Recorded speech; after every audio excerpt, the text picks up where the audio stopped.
Meal planning on Ozempic, Wegovy, or any of these GLP-1 medicines is completely different from traditional dieting. And if you've already noticed that since you've been on the medicine that your old routine doesn't work anymore, you're not alone.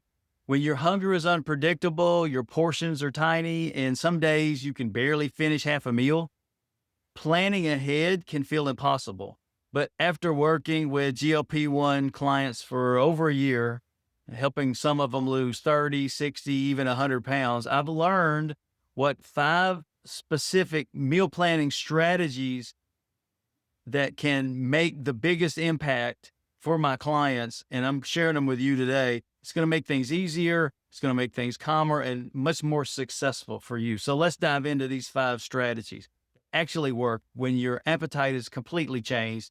And let's get into it. So number one is to plan with portions in mind, meaning you don't have to plan full meals.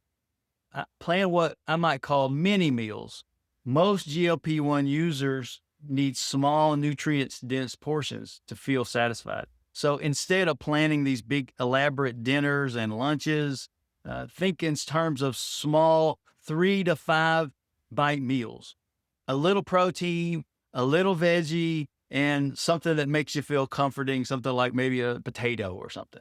So examples could be, instead of thinking about typical a cheeseburger, right? Instead of having a big cheeseburger, do you think of having like a slider where you have a slider bun, a smaller piece of meat, everything is just smaller instead of a full hamburger. Then you add your side of veggies and maybe another food item, maybe like I said, a little bit of potato, whatever it is that you like. So planning this way is going to reduce waste. It's going to reduce the stress on you and prevent the feeling of, oh, I can't finish this meal. I've got all this food on my plate. So it really depends on when you took your last shot. I don't know if you thought about this, but the couple of days after your injection, remember your appetite's going to be super low. And then as you go throughout the week before your next shot, then the strength wears off and the hunger comes back. So just be aware of that. Now, strategy number 2 is to build on what I call the core 4 meal rotation.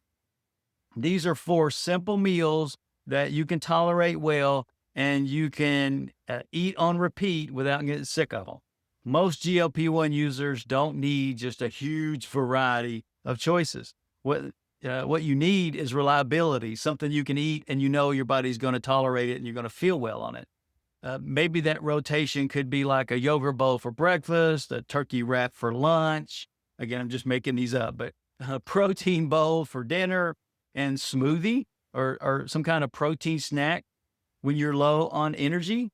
So have these in rotation, your breakfast, your lunch, your dinner, your snack, kind of have some options there. And that's something you can eat. And so then that brings us to strategy number 3, and that's prep your components, not necessarily the full meal. Since your intake changes from day to day, prepping big batches can lead to waste. Instead, prep the basics like cook chicken, chop some veggies, make a thing of rice.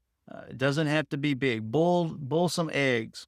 Have your shakes ready on hand. And that way you can mix and match depending on what your stomach can handle. And this is going to give you flexibility without all the overwhelm because nobody wants that. So before we jump into, that was strategy 3. Before we jump into strategy 4, let me know in the comments, what's one food that you know you can always tolerate and you can eat on your GLP-1 medicine? I'd love hearing that. And this is going to help.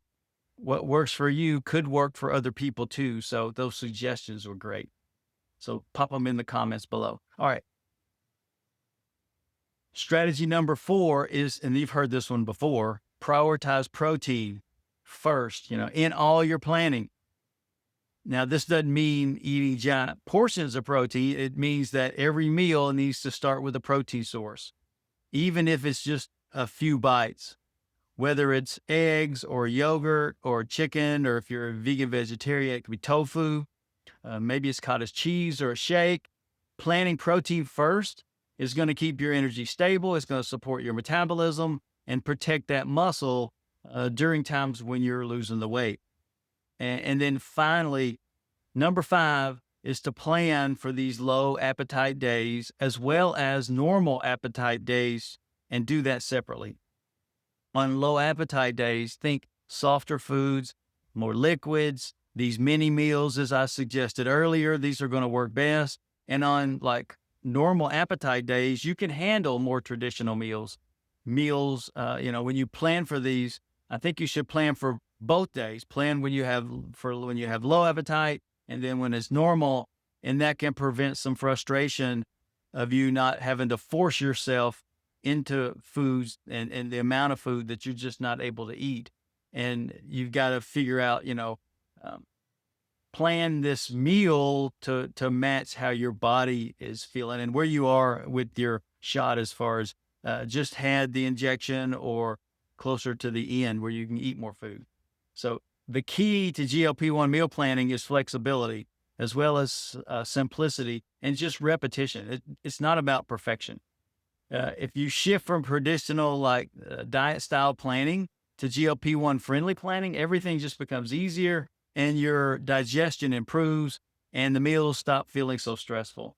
So if this video was helpful for you in controlling, the food on your GLP-1s, go ahead and hit the like button and this will allow more people to see the video. And if you want to know what I think are like the top 10 foods that every GLP-1 user should eat, then you're going to want to watch this video right here. I'll see you there.